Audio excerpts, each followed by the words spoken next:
আসসালামু আলাইকুম রহমতুল্লাহি ওয়া বারাকাতুহু। চলে আসলাম নতুন একটা রেসিপি নিয়ে আপনাদের মাঝে। এখানে পেঁয়াজ, কাঁচামরিচ, তেল, আদা 1 চামচ, রসুন 1 চামচ দিয়ে ভাজতেছি। দেখতেই পাচ্ছেন এখানে মুরগির মাংস আর কাঁঠাল বিচিগুলো ধুয়ে পরিষ্কার করে নিয়েছি। কাঁঠাল বিচি দিয়ে মুরগির মাংস রান্না পেয়ে আসলাম রান্নাতে। দেখতেই পাচ্ছেন আমি 1 চামচ হলুদ বাটা দিয়ে দিচ্ছি, হলুদের গুঁড়া দিয়ে দিচ্ছি, 1 চামচ ধনের গুঁড়া দিয়ে দিচ্ছি। এখন আধা চামচ লাল মরিচের গুঁড়া, যেহেতু আমি লাল মরিচটা খাই না সেই জন্য আমি লাল মরিচটা খুব কম কাঁচামরিচ দিছি। আধা চামচ জিরার গুঁড়া দিয়ে দিলাম। আদা আর এই যে এটা হলো এলাচি দারচিনির গুঁড়াটা দিয়ে দিলাম। আর এই যে সাদা গোলমরিচের গুঁড়াটা অ্যাড করে দিলাম।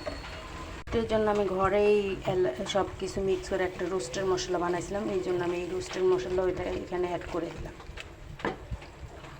মশলাটা আমার কমপ্লিট হয়ে গেছে কষানো। আমি এখন মুরগিগুলো আর কাঁঠাল বিচিগুলো দিয়ে দিই। মুরগিগুলো আর কাঁঠাল বিচিগুলো আমি কষাতে দিয়ে দিলাম। খুবই অল্প উপকরণ দিয়ে রান্নাটা করতেছি, খুবই সিম্পলভাবে।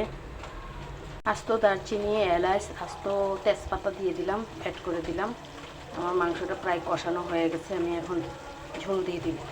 জি, আসসালামু আলাইকুম রহমতুল্লাহি ওয়া বারাকাতুহু। ফিরে আসলাম নতুন একটা রেসিপি নিয়ে আপনাদের মাঝে। এই যে আমার কাঁঠাল বিচি আর মুরগির মাংসটা কষানো কমপ্লিট হয়ে গেছে, আমি এখন পানিটা অ্যাড করে দিচ্ছি। যেহেতু আমি কাঁঠাল বিচি দিয়ে ঝোল রান্না করব, সেই জন্য আমি একটু ঝোল ঝোল করে ঝোল দিয়ে দিলাম।